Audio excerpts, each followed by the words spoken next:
The Kincaid fire has certainly left its mark here in California's wine region, but firefighters say they have this wildfire 60% contained, and what isn't under control is in the hills far away from people's homes.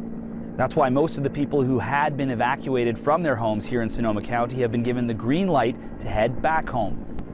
Roy Masson is one of them. His house survived this fire, but some of his neighbors weren't so lucky. The house directly behind me, it's like, 150 feet is gone.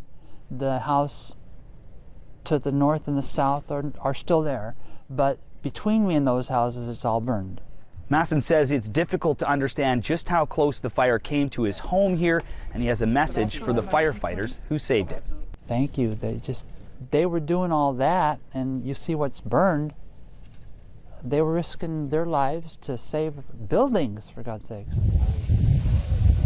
Now, it's a different story in the southern part of California, where Santa Ana winds whipped up new fires overnight east of Los Angeles. Fast-moving fires forcing residents from their homes. My neighbor here, the one that lost his house, he come bouncing on my door, get out, there's a fire. And I looked out my patio room door, and it was just been flames.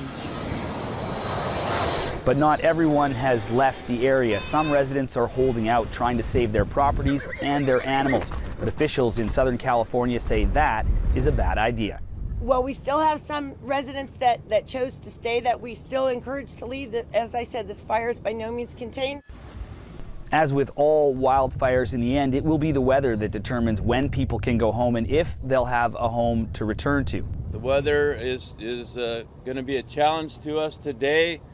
We're still expecting 20 to 30 mile an hour winds. So in Southern California, the hope is that the winds will die down tonight. But here in the north, those hopes were realized, and people can now turn their attention to rebuilding. Aaron Collins, CBC News, Sonoma County, California.